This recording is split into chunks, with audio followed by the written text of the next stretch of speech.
ថ្ងៃនេះគឺជាថ្ងៃច័ន្ទពីកើតខែមករាហេមន្តរដូវឆ្នាំរោងឆស័កពុទ្ធសករាជ2568ជាថ្ងៃដែលពុទ្ធបរិស័ទខ្មែរយើងព្រមទាំងពុទ្ធបរិស័ទអន្តរជាតិបានដង្ហែគម្ពីរប្រត្រៃបិដកអន្តរជាតិលើកទី19នៅដែនដីព្រះពុទ្ធគយាជាទីកន្លែងដែលព្រះសម្មាសម្ពុទ្ធជាម្ចាស់ទ្រង់ត្រាស់ដឹងហេតុដូច្នេះក្នុងថ្ងៃនេះខ្ញុំបកណាខ្ញុំបាទឧទេសាចារពោវិសិទ្ធសូមបកសក្ការៈជាភាសាបាលីខ្មែរដូចតទៅ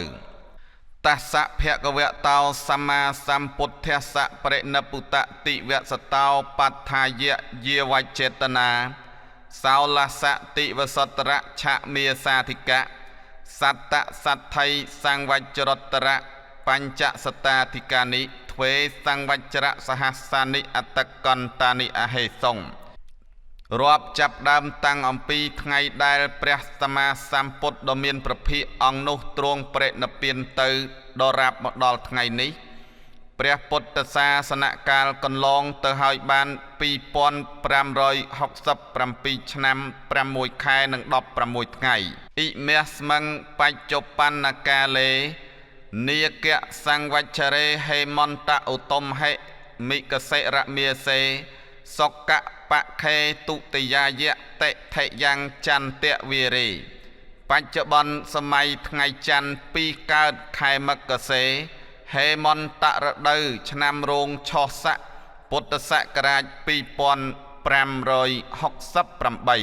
អនាគតេកាលេតេរសតិវសតរៈបញ្ចមេសាធិកៈពេតតង្សៈសង្វជ្រតរៈចតសតាធិកានិទ្វេសង្វជ្រៈសហសានិភវិសន្តិឯព្រះពុទ្ធសាសនាចំណែកខាងអនាគតនៅសល់2432ឆ្នាំ5ខែនិង13ថ្ងៃបើបូករួមព្រះពុទ្ធសាសនកាលទាំង3កាលបញ្ចូលគ្នាគឺទាំងអតីតអនាគតបច្ចុប្បន្នព្រះពុទ្ធសាសនកាលគ្រប់ចំនួន5000ព្រះវស្សាដោយបរិបូរណ៍សូមអនុមោទនា Please subscribe YouTube channel Pisith Po.